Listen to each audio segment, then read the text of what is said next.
What if I told you you could take this 2D image and turn it into a 3D model that you can print? So what makes it possible is a software called Hitem3D. It's an AI-powered 3D model generator. So they offer 4 different options here. I'll be covering the exact details in terms of what the differences are. They support both single image and multi-view, but first we'll start off with a single view. So once we hit generate, you can see this is our 3D model that I created. I'm very impressed with the details that it can generate, and you can see that it's able to even predict what the backside of the robot would look like. It's pretty impressive. Just look at all the details that it was able to generate.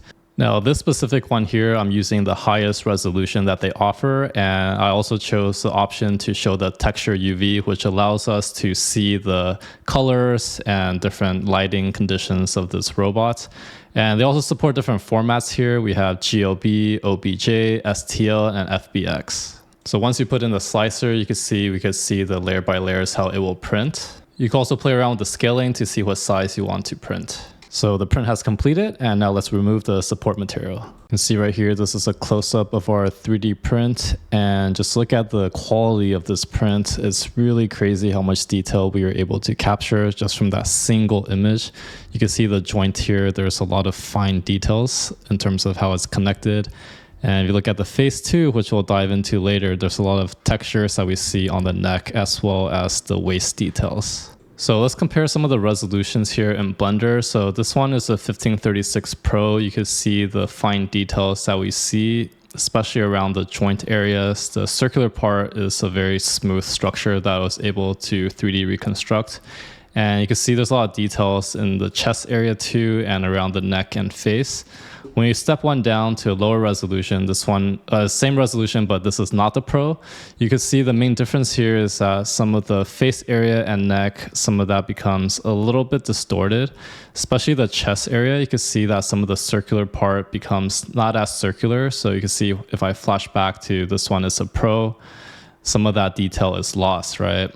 So if we come down lower too, you can see that again around the waist area. So if I flash between the two, you can see this one is Pro, and then this one is not the Pro. So pretty big difference, I would say.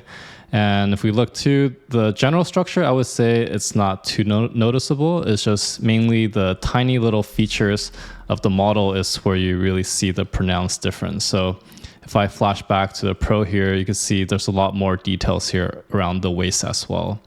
But if you step down to an even lower one, this one is a 1024, you can see the face looks completely different. So if we flash back to the Pro here, you can see that it looks like a completely different model.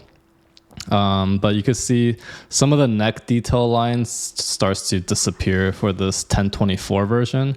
And the shoulder here, some of the chest details becomes faded away. The general structure is still there. You can still see it, but you can see this waist part, this tube looks pretty collapsed. So a lot of that detail is gone when you compare with the Pro. You can see the Pro one has a pretty nice circular tube that's passing along. And when you go back to 1024, some of that is flattened. So it's not a very clean 3D reconstruction. So that's why if you're trying to 3D print, then using the Pro would be a good option if you're trying to capture these fine details. But overall, if you're just going for the overall structure of the robot, then with the 1024, it still captures that general structure, which we see here. Now, if we look at the lowest resolution, this one is a 512, you can see the face becomes a complete blur. There's almost no details in the facial structure. And the chest too, you can see a lot of those circular parts that we saw there is also gone. Surprisingly though, the tube here is actually a little bit better than the 1024, so not quite sure what happened there. But you can see a lot of the details is lost around the hips too. So if we flash back to the Pro one, you can see, look at how much more detail the Pro one has. So very good in terms of the quality. The hand and arm areas also start to look different. So this one is the 512. And we go back to a Pro, you can see the details that's present. Again, this one is 512. You can see the difference there. But overall, I would say even for a 512, this one is still quite impressive in terms of the overall details that we see. So just go ahead and choose the one that best fits your specific model. So sometimes when you design structures, like for example, this robot arm that I made a while back, you could see that different views will look different. So on one side of the motor, you could see there's cables.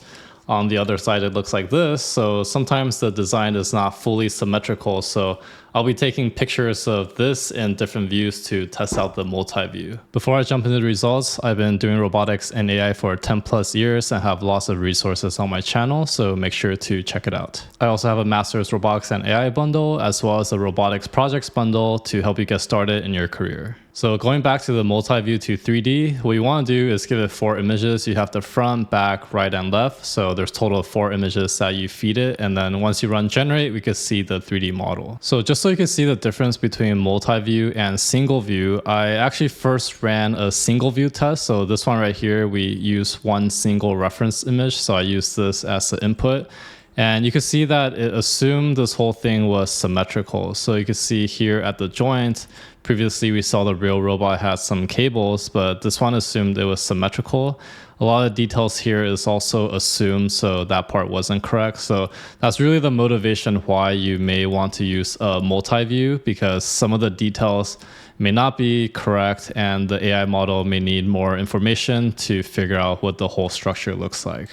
But you can see still the general shape is not too bad for a single view, but let's really take a look at the difference when we look at the multi-view.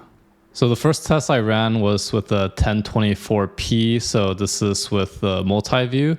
You can see that it was able to capture the asymmetrical part of this joint. So it was much better than the previous one that we saw with a single view.